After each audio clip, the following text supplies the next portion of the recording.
ओम शांति।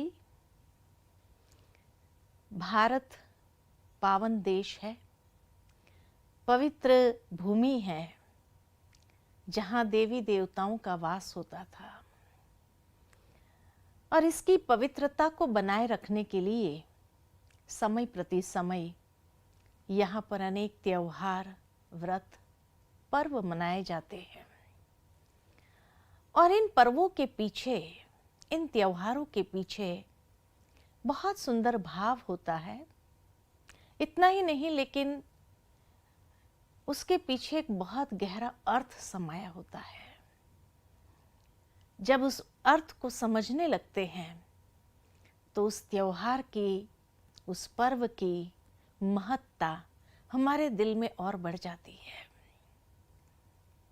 ऐसा ही एक पर्व या महापर्व भारत का छठ का महापर्व। और ये पर्व पहले तो भारत के अंदर यूपी, बिहार, झारखंड की ओर ही मनाया जाता था, लेकिन धीरे धीरे ये पर्व फैलता गया और भारत के अंदर हर भारतवासी आज छठ का महापर्व मनाना चाहता है। इतना ही नहीं, लेकिन धीरे धीरे ये विदेश तक भी इतना फैल गया कि आज विश्वव्यापी ये छठ का महापर्व हो गया। ये छठ के महापर्व के पीछे भी बहुत सुंदर कथा है और एक भाव है। विशेष दिवाली के बाद ये पर्व आता है। दीपावली अर्थात जैसे हर घर के अंदर आत्मरूपी दीपक जग जाता है, उसके बाद गोवर्धन पूजा होती है, जहाँ प्रकृति और पशु पक्षियों के प्रति भी हमारा एक भाव, उसकी सुरक्षा के लिए ये पर्व मनाया जाता है, पूजा की जाती है। और उसके बाद भैया दूज के जहाँ भाई भाई की एक मनोवृत्ति को लेकर के हम आगे बढ़ते हैं। कार्तिक मास का ये छठा दिन और जिसकी शुरुआत होती है चौथ से सप्तमी तक। ये महापर्व के पीछे एक भाव यही है कि सूर्य देवता के प्रति हमारी कृतज्ञता। और इसीलिए छठ महापर्व जैसे ही आरंभ होता है तो सूर्य उदय की पूजा नहीं, लेकिन जब सूर्य अस्त होता है उसकी पूजा करते हैं। अर्थात कि जिस सूर्य से जीवन है, आज सूर्य है तो भोजन मिलता है, अनाज पकता है। आज सूर्य है तो वृक्षों के द्वारा ऑक्सीजन हमारे सामने आता है। सूर्य से जब पानी इवेपोरेट होता है और वही वर्षा के रूप में बरसता है, तो सूर्य है तो पानी है, सूर्य है तो हवा है, सूर्य है तो भोजन है।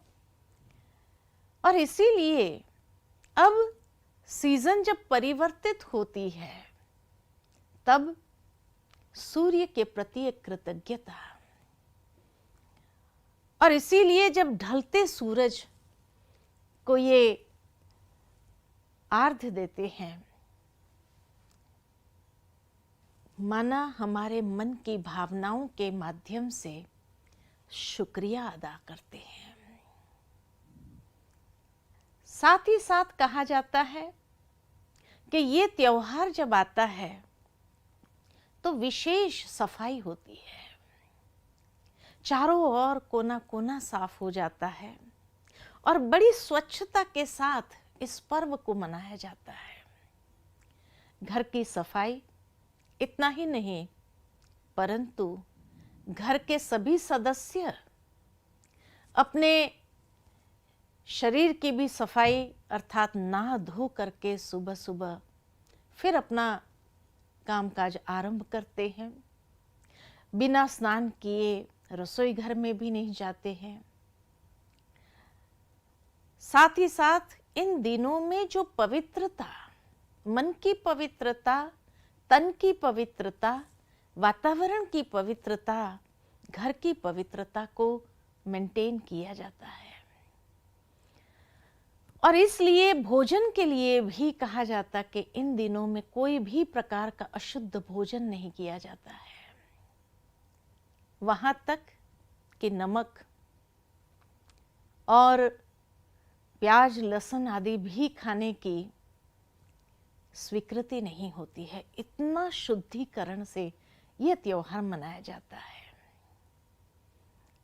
वास्तव में अगर देखा जाए इसके पीछे का जो भाव है वो यही है कि उस सूर्य को तो हम अपनी भावनाएं अर्पित करते हैं, शुक्रिया अदा करते हैं, हमारी कृतज्ञता व्यक्त करते हैं, लेकिन परमात्मा ज्ञान सूर्य जब इस संसार में आते हैं तब हम उनका सेलिब्रेशन शिवरात्रि के रूप में मनाते हैं। लेकिन वो परमात्मा आकर के जब मनुष्य जीवन के अंदर एक शुद्धिकरण, आत्मा का शुद्धिकरण करते हैं और उस शुद्धिकरण के साथ जब उनका वापस जाने का समय आता है, जब घर घर में आत्मा रूपी ज्योति जग जाती है, भाई भाई की मनोवृत्ति, पशु पक्षी मनुष्य और प्रकृति सब शुद्ध पावन हो जाते हैं, तब उनका वापस जाने का समय आता है। वही सूर्यास्त है, अर्थात ज्ञान सूर्य का अस्त होने का समय। ऐसे समय पर वो परमात्मा के प्रति भी हमारी कृतज्ञता है, उनका भी हम शुक्रिया अदा करते हैं और उसके लिए जो उन्होंने आकर के हमारे जीवन के अंदर आत्मा का शुद्धिकरण करते हुए भोजन का शुद्धिकरण और जीवन के अंदर संयम नियम आदि के साथ जिस तरह से हमें ऊंचा उठाते हैं, हमारे चरित्र का उत्थान करते हैं, ये पवित्रता न सिर्फ तन की, मन की, वृत्तियों की पवित्रता को भी ईश्वर ही हमारे अंदर स्थापित करते हैं। छठ के महापर्व में लोग जब 36 घंटे का उपवास करते हैं, उपवास अर्थात उप शब्द के दो अर्थ होते हैं। उप माना नजदीक, उप माना ऊपर। तो ऊपर निवास करने वाले परमात्मा के नजदीक मेरी बुद्धि का वास रहे, ये उपवास करना है।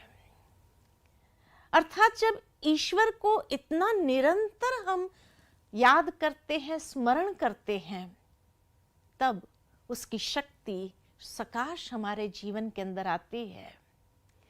और 36 घंटे उपवास का महत्व यही है कि वो परमात्मा के निरंतर स्मृति से हमारे अंदर 36 गुण, जो दिव्य गुण है, वो आने लगते हैं। जीवन इतना दिव्य होने लगता है। उस 36 घंटे के उपवास के बाद फिर सूर्यास्त जब होने लगता है छठ के दिन, तब आर्घ्य अर्पित करते हैं, अर्थात हाथ में पानी लेकर के उसको एक संकल्प, जब भी व्यक्ति हाथ में पानी लेकर के उसको अर्पित करते हैं, माना सूर्य के सामने एक संकल्प, जब सूर्य जा रहा है, विदाई ले रहा है, उस समय हम संकल्पबद्ध होते हैं। वैसे उसके पीछे वैज्ञानिक कारण भी है, और वैज्ञानिक कारण यही है कि जब सूर्य उदय के समय या सूर्य अस्त के समय जब पानी दिया जाता है, वो पानी जब गिरता है और उसमें से जब सूर्य की किरणें आती है तो वो सूर्य की किरणें सातों रंग बिखेरती है, प्रिज्म का काम करती है। और जब सातों रंग की ऊर्जा हमारे पर आती है तो व्यक्ति को हमेशा के लिए स्वास्थ्य प्रदान करती है। इसीलिए इस दिन पर विशेष, इस महापर्व के पीछे यही भाव है कि हमारा तन मन स्वस्थ रहे, कभी कोई बीमारी न आए, परिवार के अंदर कोई भी प्रकार की अगर मुसीबत आए तो हर मुसीबत को पार करने की शक्ति हमें प्राप्त हो। तो साइंटिफिक रीजन तो यही है, वैज्ञानिक जो कारण है वो यही है कि जब वो पानी अर्पित करते हैं और उसमें से सूर्य की किरणें जब पास होती है तो वो सातों रंग की ऊर्जा हमें प्रदान करती है, जिससे हमारे जीवन के अंदर स्वास्थ्य लाभ होता है। और ताकि सूर्य की जो रोशनी हमें प्राप्त होती है वो ऊर्जा कहीं लीक न हो जाए, इसीलिए ये धरनी पर खड़े होकर के जल नहीं दिया जाता, लेकिन पानी में खड़े रह करके जल दिया जाता है। क्योंकि धरती पर खड़े रह करके अगर जल अर्पित करे तो जो ऊर्जा मिलती है वो ऊर्जा कुछ लीक होकर के जमीन के अंदर चली जाती है। लेकिन जब पानी में खड़े हो जाते हैं तो पानी से हमारी ऊर्जा लीक नहीं होती है। ये उसके पीछे का भाव है। अर्थात जब परमात्मा ज्ञान सूर्य का निरंतर स्मरण करते हैं, उसकी स्मृति में रहते हैं, तो परमात्मा द्वारा भी हमें सकाश प्राप्त होती है।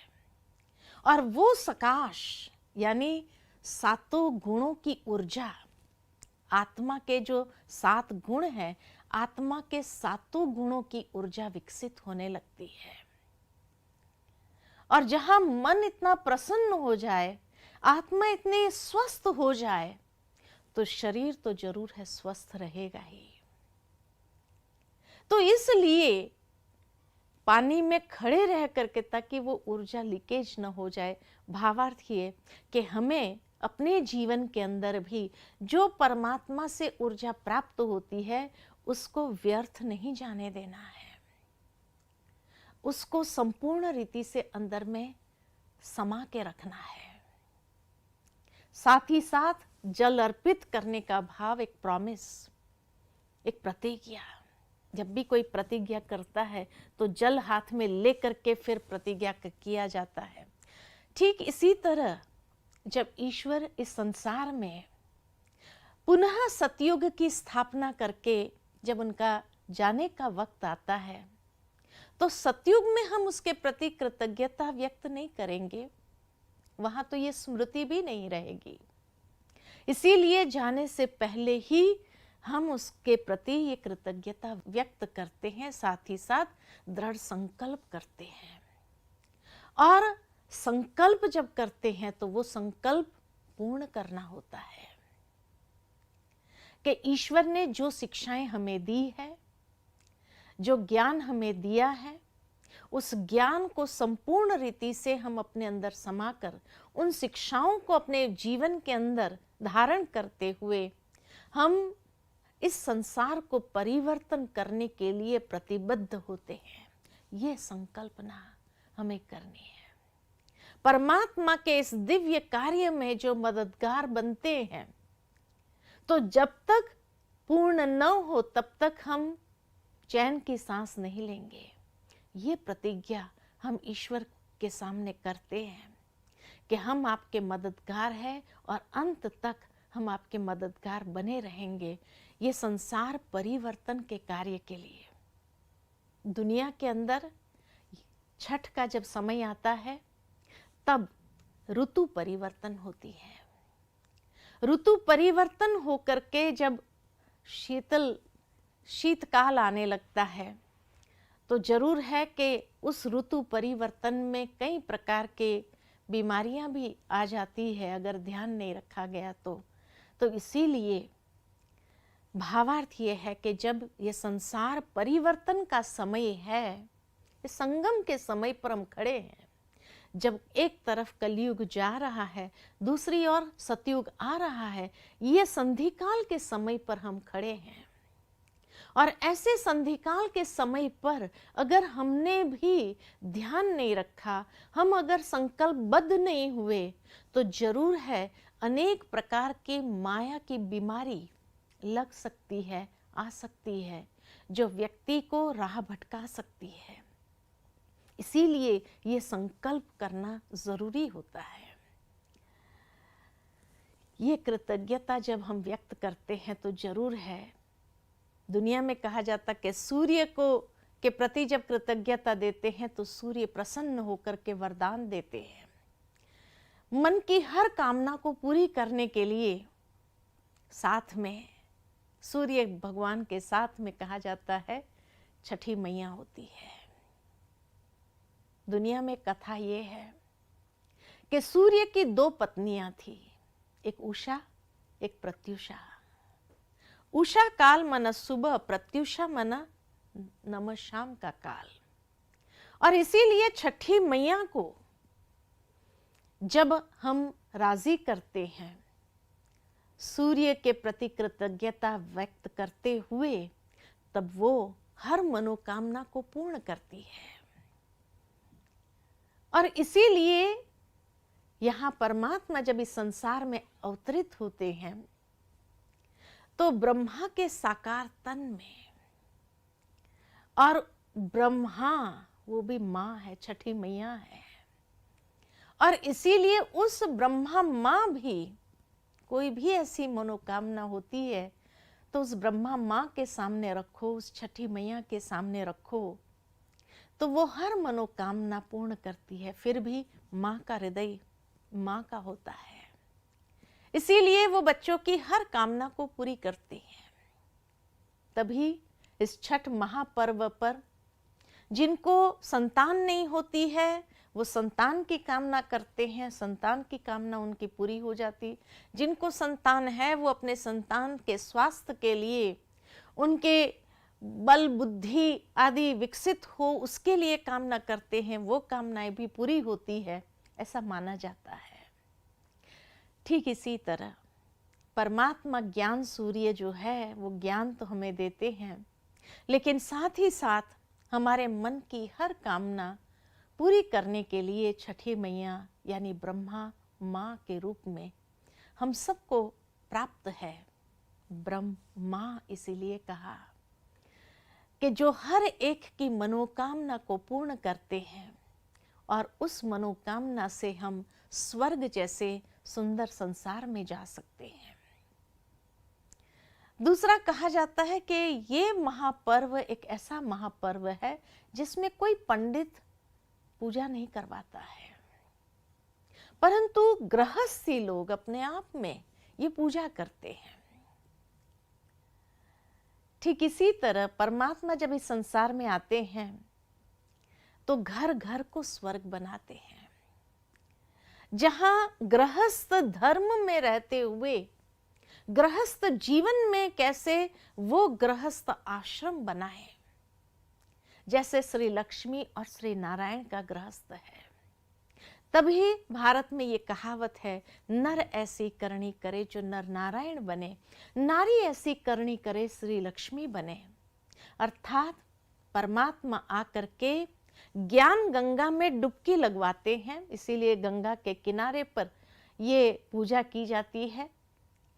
तो ज्ञान गंगा में डुबकी लगा करके सुबह सुबह चौथ के दिन ज्ञान गंगा में डुबकी लगा करके फिर स्वच्छ हो करके वही पानी को ले जा करके प्रसाद तैयार करते हैं।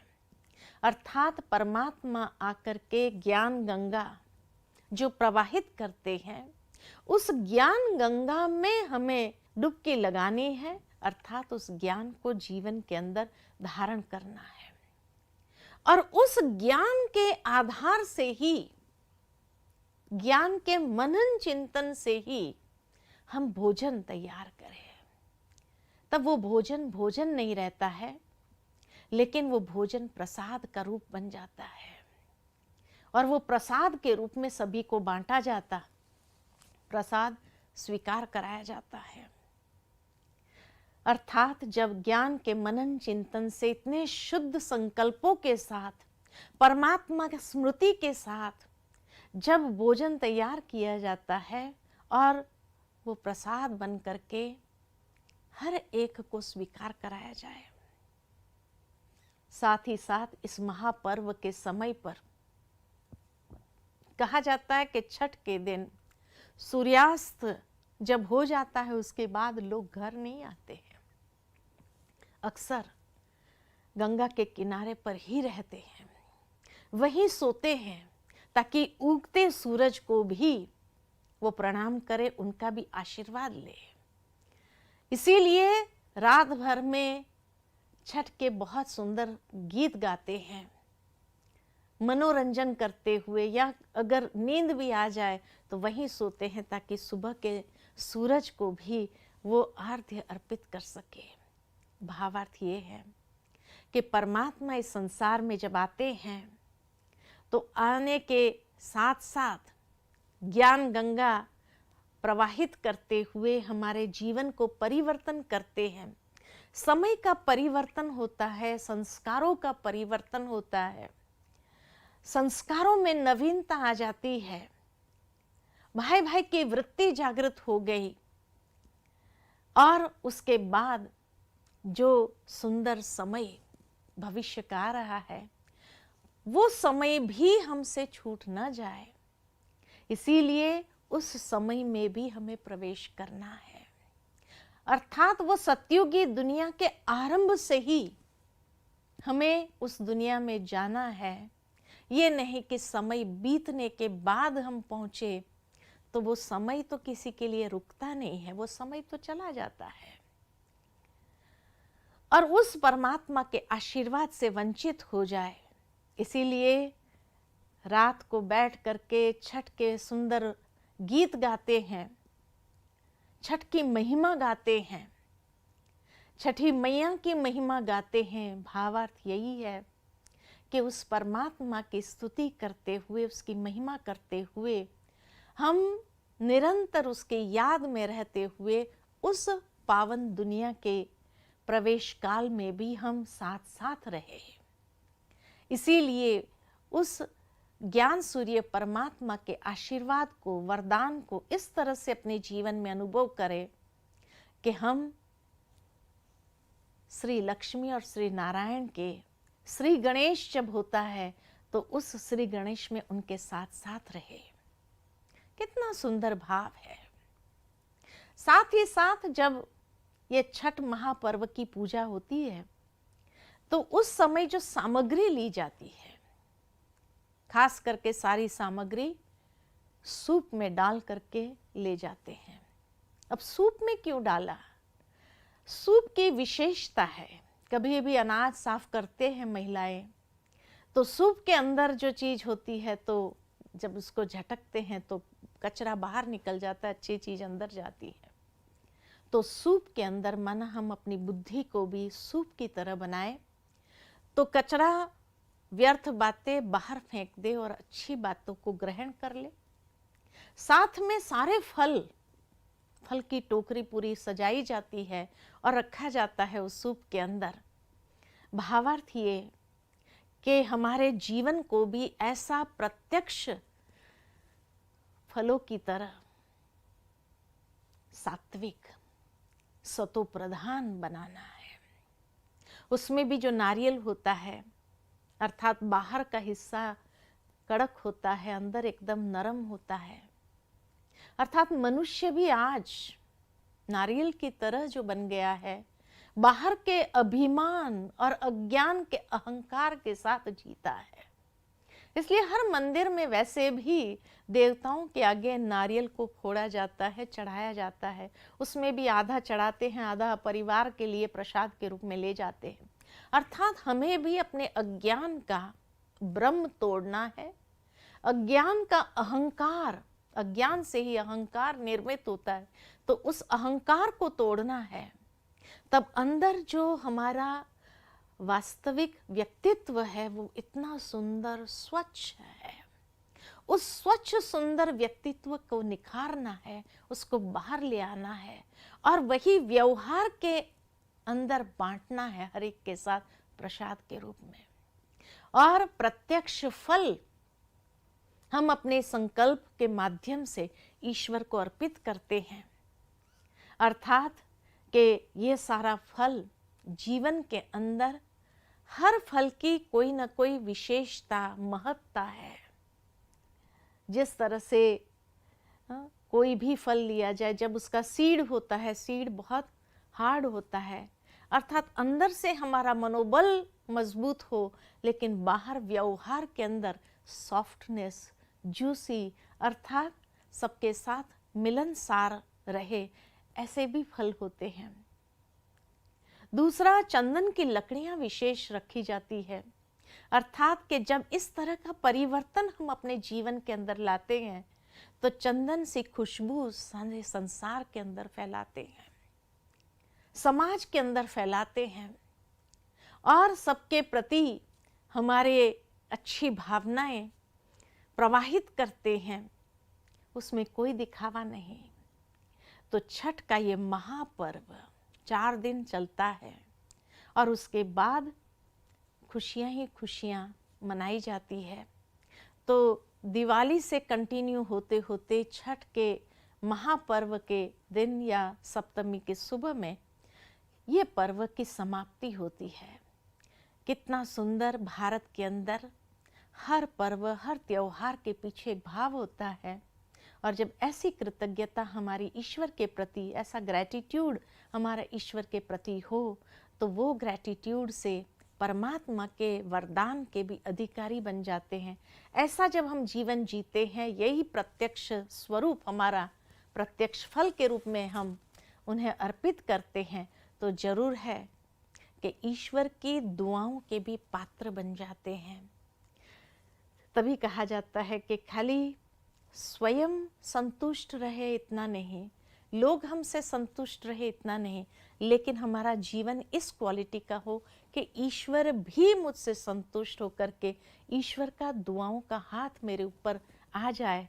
ये मेरी सच्ची कृतज्ञता ईश्वर के प्रति होगी कि जो उसने दिया है, जो उसने सजाया है, श्रृंगार किया है, वो मेरे जीवन से प्रत्यक्ष अनेकों के लिए उदाहरण बन जाए, आदर्श बन जाए।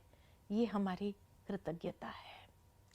तो ये है सुंदर भावार्थ छठ महापर्व का। आप सबको छठ महापर्व की बहुत बहुत शुभकामनाएं, शुभ भावनाएं और हृदय से ये पर्व की शुभ बधाइयां आप सबको हो। Om Shanti. To watch Peace of Mind channel videos on YouTube, subscribe us on youtube.com/tvpeaceofmind. Just a click for a peaceful life.